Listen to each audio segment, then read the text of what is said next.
Halo, pada kesempatan kali ini kami akan menyajikan video tutorial terkait dengan contoh pembuatan proyeksi atas beberapa akun-akun penting yang ada di laporan laba rugi. Selamat menyaksikan video tutorial yang kami buat. Semoga bermanfaat. Oke, teman-teman, eh, saat ini kita ingin coba membahas terkait dengan cara melakukan proyeksi beberapa akun yang ada di neraca. Saat ini kita akan membahas mengenai proyeksi akun-akun yang terkait dengan operating cycle perusahaan, yaitu account receivable dan juga inventory. Di sini kita akan coba melakukan proyeksi terhadap account receivable dan inventory. Eh, Suppose kita punya data yang ada di sini. Teman-teman juga saya yakin punya data yang ada di sini semua, yaitu ada di laporan keuangan. Ini hanya saya ringkas. Oke. Untuk kita melakukan proyeksi account receivable dan inventory, pertama kita harus melakukan proyeksi sales terlebih dahulu dan juga COGS karena account receivable dan inventory kaitannya erat dengan sales dan COGS. Di sini teman-teman harus melakukan perhitungan terlebih dahulu terhadap AR days dan juga inventory days dari masing-masing AR dan inventory tersebut. Oke, ini sini udah saya hitung, coba kita hitung ulang. Misalkan Ardoh di tahun 2019 dihitung dengan cara account receivable dibagi sales kali 365. Oke, kita dapat angka 60, tinggal kita copy rumusnya. Untuk inventory, caranya adalah inventory dibagi dengan COGS dikali 365. Sekali lagi, setiap analis akan punya perhitungan yang berbeda-beda. Maksudnya adalah tergantung dari style yang digunakan oleh analis. Misalkan, di sini saya menghitung dengan angka pembaginya adalah 365 hari. Ada beberapa analis yang menggunakan angka 360, atau ada juga analis yang menggunakan AR bukan AR absolut di tahun tersebut, tapi rata-rata AR misalkan. Nah, ini balik lagi kepada masing-masing analis. Oke, setelah kita mendapatkan AR days dan juga inventory days, kemudian kita coba melakukan proyeksi sales terlebih dahulu dan proyeksi TOGS. Kita coba lihat growth dari sales tersebut. Sales perusahaan ini selama 5 tahun. Oke, caranya adalah kita hitung growth dari tahun sebelumnya. Oke, untuk tahun 2014 ke 2015 ada growth sebesar 10%. Kita tarik rumusnya dan kita bisa tahu eh, masing-masing growth sales selama 4 tahun, yaitu tahun 2015 sampai tahun 2018. Oke, kemudian kita bisa melakukan proyeksi sales. Cara yang paling mudah adalah dengan kita melihat historical growth dari sales tersebut. Saya bilang cara termudah karena teman-teman harus ingat bahwa ada berbagai macam cara untuk teman-teman melakukan proyeksi sales. Cara pertama adalah dengan teman-teman melihat historical data dari pertumbuhan. Oke, itu cara yang paling mudah. Cara kedua, teman-teman juga harus turut mempertimbangkan kondisi makroekonomi. Oke, misalkan tahun depan mau ada krisis atau diprediksi krisis, diprediksi resesi. Kira-kira sales akan seperti apa? Yang kedua, yang ketiga, teman-teman juga harus mempertimbangkan kondisi persaingan. Oke, kondisi persaingan juga harus dipertimbangkan apakah akan muncul kompetitor baru, apakah ada kompetitor yang keluar seperti itu. Terus yang terakhir, teman-teman juga harus mempertimbangkan strategi perusahaan. Misalkan perusahaan tahun depan berencana untuk melakukan ekspansi. Nah, itu pasti akan mempengaruhi proyeksi sales tahun tersebut.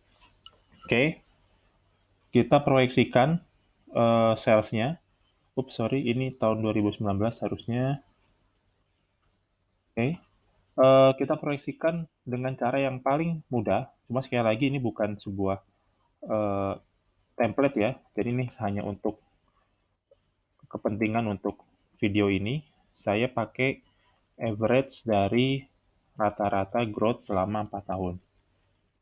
Kita asumsikan sales di tahun 2019 itu akan tumbuh sebesar 16,23%. Sehingga sales tahun 2019 bisa kita dapatkan dengan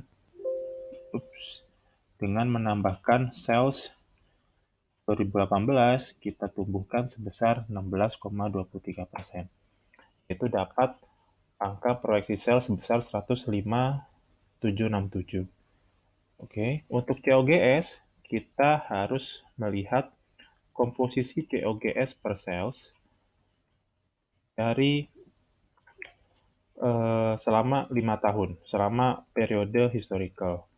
Ini adalah analisis yang digunakan adalah analisis common size.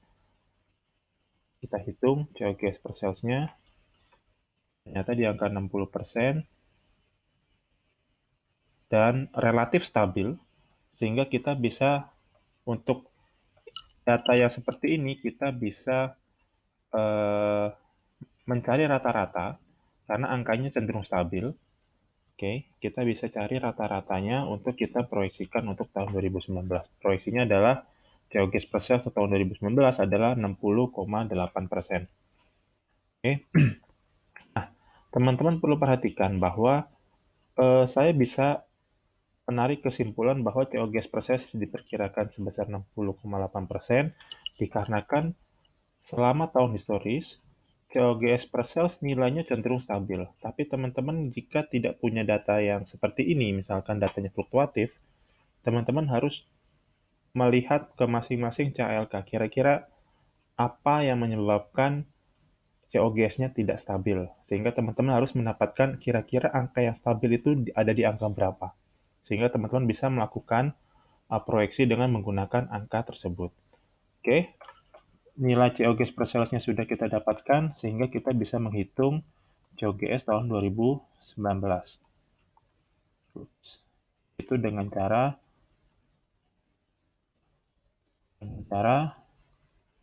sales dikalikan dengan COGS per sales. Begitu. Nah, untuk ARDOH, kita lihat juga bahwa angkanya di sini itu cenderung stabil. Begitu juga dengan inventory DOH atau inventory days on hand.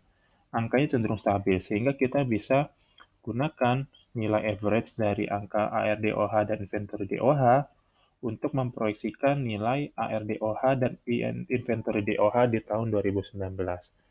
Ingat sekali lagi bahwa angka yang ini di sini adalah angka yang sifatnya stabil. Kalau angkanya fluktuatif, kembali lagi teman-teman harus mencari tahu kira-kira kenapa angkanya tersebut fluktuatif dan teman-teman harus mencari tahu kira-kira angka yang stabil ada di angka berapa. Oke. Kemudian setelah kita menemukan atau sudah bisa memproyeksikan nilai sales, nilai COGS, begitu juga nilai ARDOH dan inventory DOH, sekarang langkah terakhir adalah kita proyeksikan nilai account receivable dan inventory secara absolut, yaitu dengan cara untuk account receivable adalah ARDOH dibagi dengan 365 dikalikan dengan sales-nya, yaitu mendapatkan angka sebesar 18.198. Dan untuk inventory dihitung dengan cara inventory DOH dibagi 365 dikali COGS-nya.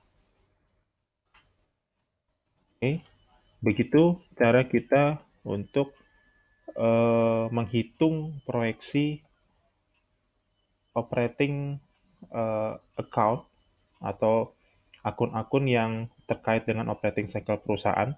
Dalam hal ini adalah account receivable dan inventory. Ini di sisi aset, teman-teman bisa mencari proyeksi dari akun-akun yang terkait dengan operating cycle perusahaan di sisi liabilities, yaitu adalah account payable atau utang dagang dan accrued expense dengan cara yang relatif sama dengan cara yang telah dijelaskan pada video ini. Oke, terima kasih teman-teman atas perhatiannya.